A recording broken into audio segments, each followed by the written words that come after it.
அனைவருக்குமே வணக்கம். சற்று முன் கிடைத்திருக்கக்கூடிய ஒரு மிக மிக முக்கியமான செய்தி ஒன்று வெளியாகி உள்ளது.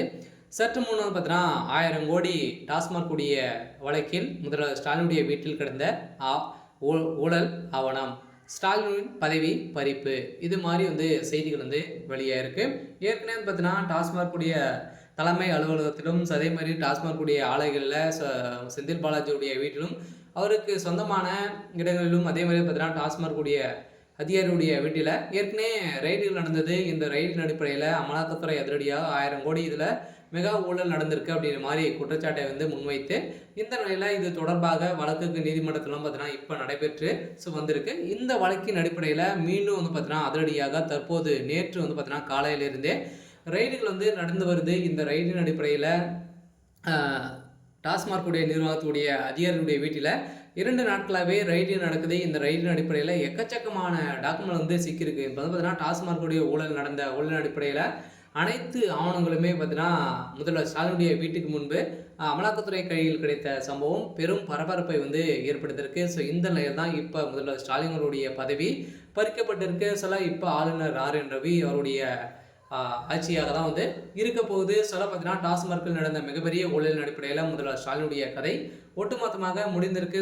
செந்தில் பாலாஜி அவர்கள் செய்த மிகப்பெரிய ஊழலில் பார்த்தீங்கன்னா இது ஒன்றாக இருக்குது. மறைமுகமாகவே இப்போ 40,000 கோடிக்கு மேலே மெகா ஊழல் நடந்திருக்கு அப்படின்ற மாதிரி தான் ரகசியமாக நடந்திருக்கக்கூடிய நிலையில் தான் இப்போ இதன் அடிப்படையில் தான் இப்போ பார்த்தீங்கன்னா மீண்டும் நடந்துட்டு இருக்கு. இந்த ஊழலின் அடிப்படையில் இப்போ பார்த்தீங்கன்னா சென்னையில் டாஸ்மாக் அதிகாரியுடைய வீடுகளில் சோதனை நடந்தது. இந்த சோதனை முடித்துவிட்டு முதல்வர் ஸ்டாலினுடைய வீட்டில் பார்த்தீங்கன்னா நடத்த போகிறதாக ஒரு தகவல் வெளியாக இருந்துச்சு. இந்த நிலையில் தான் இந்த 1000 கோடி மெகா ஊழலின் அடிப்படையில் முதல்வர் ஸ்டாலினுடைய வீட்டில் பார்த்தீங்கன்னா முக்கிய ஆவணங்கள்லாம் சிக்கியிருக்கு.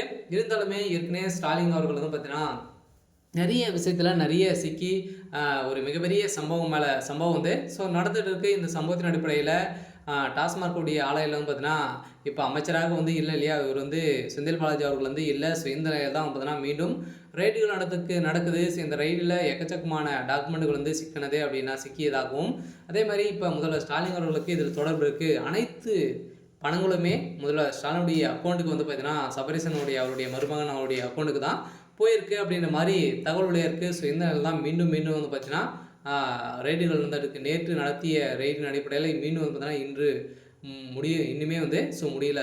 அதிகாரிகள் பார்த்தீங்கன்னா சோதனை வருகின்ற நிலையில் சென்னையில் 5க்கும் மேற்பட்ட இடங்களில் ரைடுகள் நடக்குது. பார்த்தீங்கன்னா முதல்ல ஸ்டாலினுடைய கதை முடிய போகுது. அவருடைய பதவி பறிபோக போகுது அப்படின்னு தான் இப்போ தகவல் வெளியாக இருக்குது. சரி, ஓகே. இன்னைக்கான அப்டேட் இதுதான். மறக்காமல் நம்முடைய சேனலை சப்ஸ்கிரைப் பண்ணி சப்போர்ட் பண்ணுங்கள். தேங்க்யூ.